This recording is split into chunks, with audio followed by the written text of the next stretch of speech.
దేవుని సింహాసనం ఎదుట న్యాయ తీర్పులోకి 2 రకాల ప్రజలు వచ్చారు. ఒక రకం ప్రజలు దుష్టులు, ఇంకో రకం ప్రజలు నీతిమంతులు.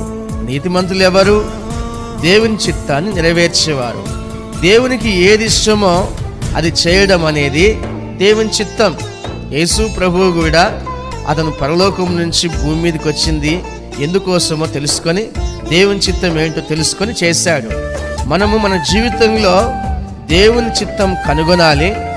దాని తర్వాత ఆయన చిత్త ప్రకారం మనము జరిగించాలి, నెరవేర్చాలి.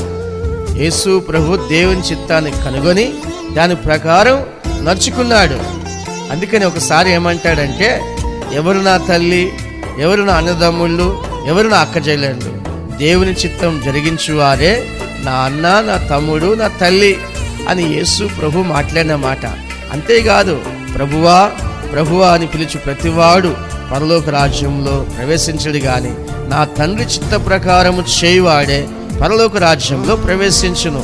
దేవుని ఆలోచనలు ఏంటి, దేవుని ప్రణాళికలు ఏంటో ఒక మనుష్యుడు కనుగొనాలి. ఆయన చిత్తాన్ని కనుగొనకుండా ఒక మనుష్యుడు తన చిత్తానుసారంగా జీవిస్తే గనక అతను ఆశీర్వాదకరంగా ఉండలేడు. చాలా మంది ప్రజలు వారి సిద్ధాంతాల ప్రకారం నడుచుకుంటున్నారు, వారి ఆలోచనల ప్రకారం నడుచుకుంటున్నారు. ఇది సరి అయిన పద్ధతి కాదు. దేవుని చిత్తం ఏంటో ఒక మనుష్యుడు తెలుసుకొని చేయాలి.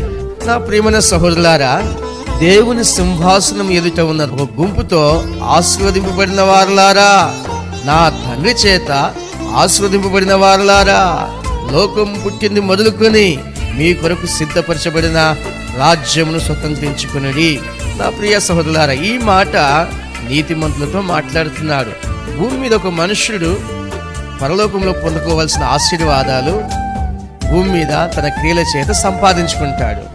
భూమి మీద తన క్రియల్ని బట్టి పరలోకంలో గొప్ప దీవెన ఆశీర్వాదం పొందుకుంటాడు.